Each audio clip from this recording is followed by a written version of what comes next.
All right, now just to take the story further, John Nilsson-Wright, Senior Lecturer in Modern Japanese Studies, Faculty of Asian and Middle Eastern Studies, University of Cambridge, and a Senior Fellow for Northeast Asia, Asia Pacific Program at the Chatham House, joins us now. John, thanks so much for joining us. Now, it's a historic day, especially when the two leaders from North and South Korea talk about complete denuclearization and a nuclear-free Korean peninsula.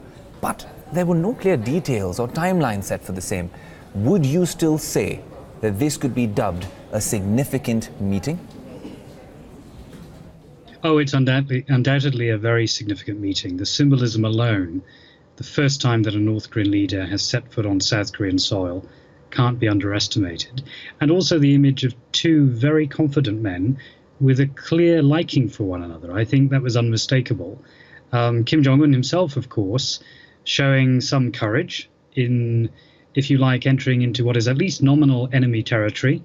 And at the same time, the two leaders going out of their way, I think, to demonstrate in a very tangible way that today is all about what the Koreas can do to improve peace on the Korean Peninsula. This, if you like, those images of the two men sitting opposite one another in the open air, talking animatedly, is a reminder that in the past, the Korean Peninsula's fate has been decided by external actors. Today is an opportunity to say North Koreans and South Koreans together reclaim control over their destiny.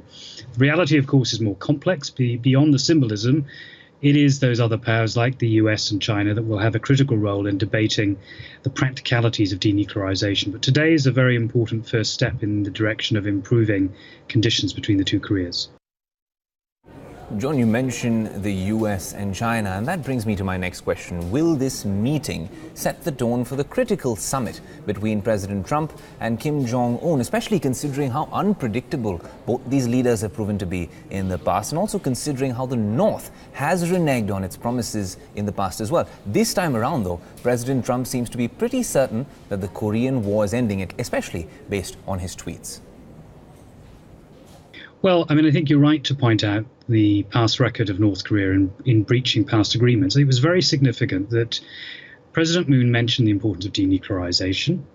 Kim Jong-un did not use the D word, if you like. He didn't refer to it in his statement together alongside his South Korean counterpart. But he did make a commitment to try to honor past pledges. And by that, I presume that he's making a reference to the 1991 non-aggression treaty between North and South Korea, which is referenced in the Panmunjom Declaration that was issued today.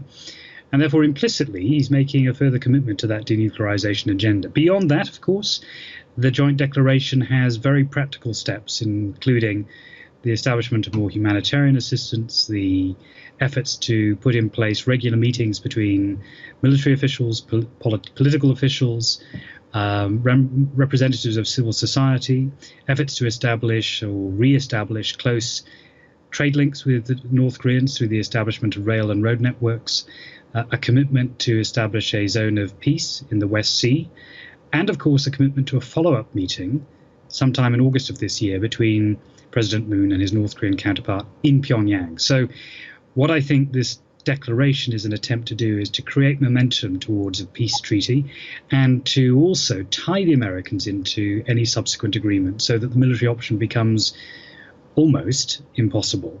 That's why there's been a reference, I think, to the attempt to have some sort of trilateral or maybe quadrilateral structure involving the two Koreas alongside the United States and possibly China to talk about a peace treaty. John, you mentioned the quadrilateral sort of structure, and that brings me to my next question. With the third and fourth players that you were talking about, the move to end the Korean War formally would face some sort of hurdles. For instance, China's likely demand for the withdrawal of US troops from South Korea as part of a peace treaty.